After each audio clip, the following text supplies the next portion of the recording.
How many of you guys think when a lawmaker, and a man I respect like Ted Cruz, uses the Bible to justify aid to Israel, doesn't even know the verse, do you guys think that's like not the best way to approach this? Raise your hand.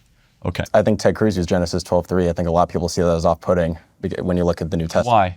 Because I think a lot of people, they look especially at the writings of Paul, where he talks about how the new flesh is not the same as the people in the old covenant. The new flesh is everybody, is everyone's included. Talking about Romans 9. Yes, 9:6, yeah. Are you Catholic? Converting to Catholic from Yeah, Judaism. I could tell. This is my next Oh, line. from Judaism? Yes. Oh, wow. So you're ethnically Jewish. Ethnically Jewish, yes. And you have concerns about AIPAC. Yes, I do. I'm told that by some people that if I criticize AIPAC, I'm anti-Semitic. I think it's ridiculous, yeah. I feel like it's great to have a concern for your country.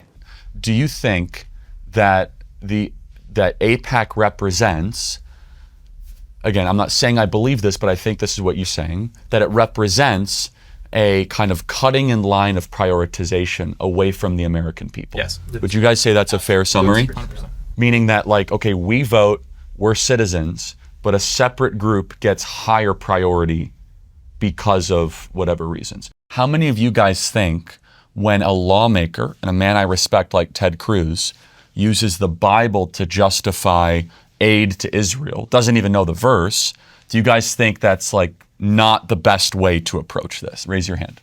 I challenged Turning Point USA executives to issue a very clean statement saying that I am lying if this is, and if you do lie, I'm going to expose the lies, and I'm going to start dropping videos, actually. So that's where I'm at.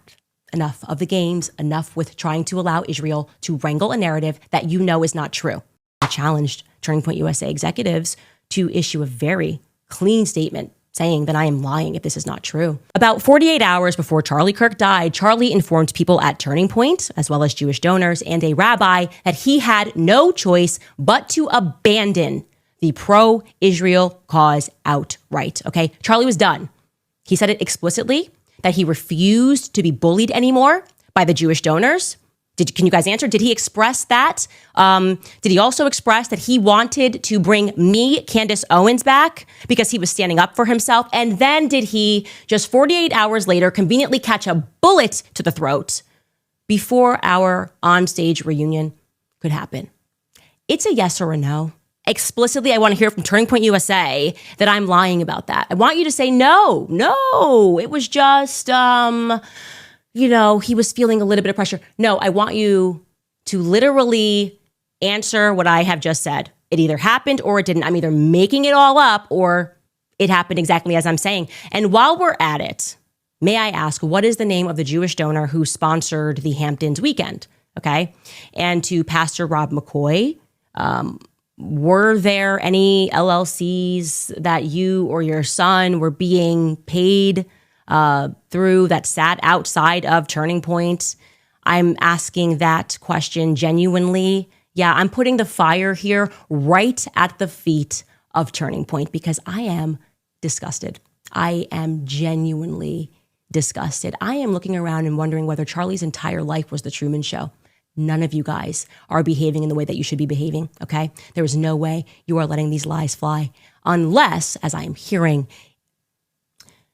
unless it is true that there was a big payday that was on the line. And if Charlie radically stated that he was done with Israel, if Charlie said he had no choice but to abandon the pro-Israel cause because of, and I quote, Jewish donors, the behavior of Jewish donors, if he said that, yes or no, well then, I don't know, maybe some people didn't want to take that risk that he was going to become Candace Owens and Tucker Carlson at Turning Point USA with so much presence across college campuses.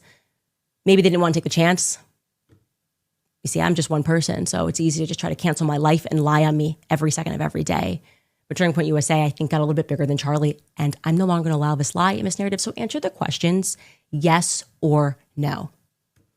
And I'm going to, again, challenge you to lie. And if you do lie, I'm going to expose the lies, and I'm going to start dropping videos, actually. So that's where I'm at. Enough of the games, enough with trying to allow Israel to wrangle a narrative that you know is not true. I am not really good at this, But I honestly believe that if you're someone who pays attention to things, you would realize how much struggling Charlie was going through in this short clip that we just watched. You will see how he tries his best to remove himself from the whole discussion and just be like, I am not the one saying this, but I have heard people say it. You see, right?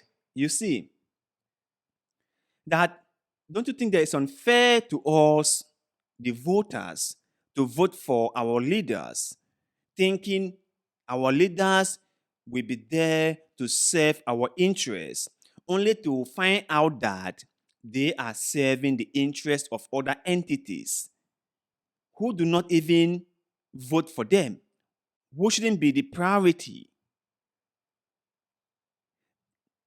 Doesn't that look uncomfortable? Isn't that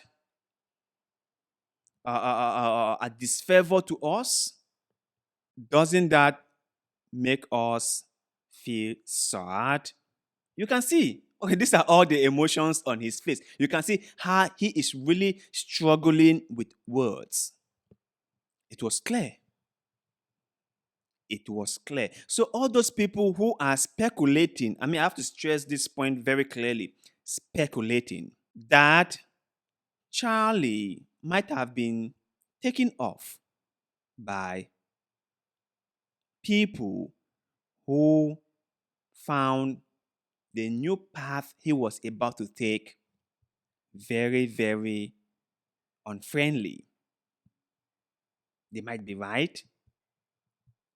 Because we have seen clips resurface where in those clips it is clear that Charlie was kind of like feeling remorseful for some of the stance he has taken, or maybe just re-examining his whole take on the whole state of Israel and Benjamin Netanyahu.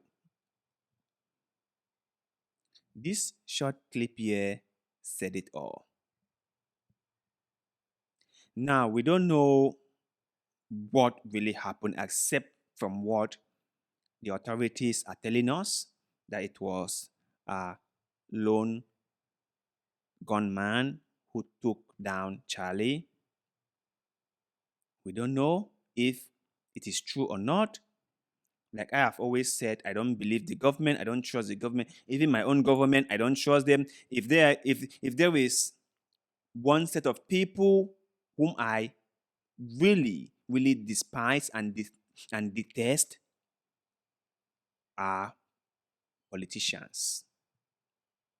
In my own opinion, they are the worst of all set of people. They lie to their very own teeth. They never tell you the truth. When they tell you something, know that the whole story is like 10 times larger than what they are telling you. I wouldn't believe what they tell me. Neither should you. But then again, let us hope that fellow netizens get to the bottom of this issue. And whoever that was involved or must have played a part in Charlie's unfortunate ending should be held accountable for their actions. Nobody has the right to take out the lives of other people. Nobody at all. Nobody. Whether you disagree with them, whether what they say is annoying, or maybe just outright racism or xenophobic or homophobic. However you think what they say is, doesn't give you the right to take them out.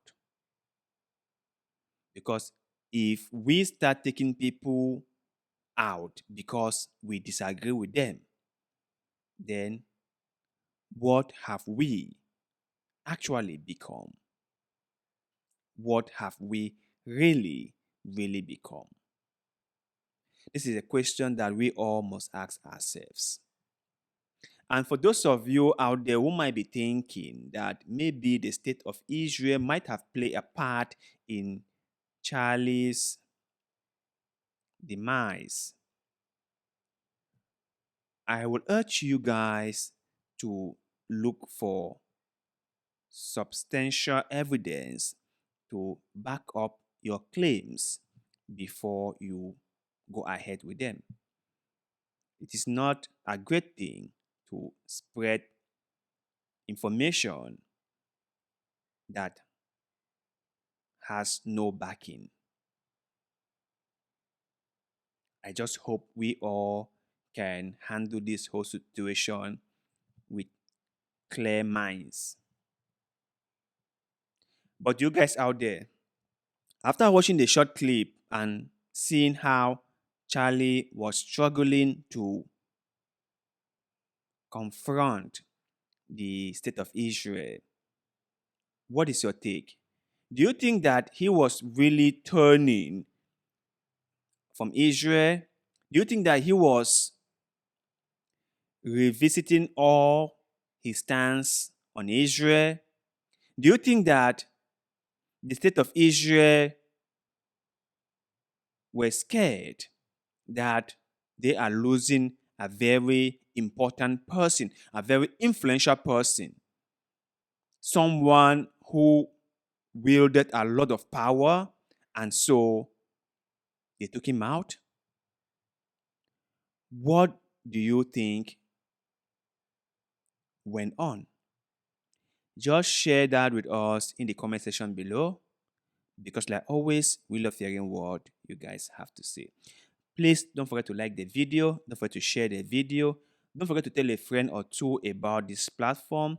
We are trying our best to get our content in front of a wider audience, and we believe that your support can help us get there way more quickly.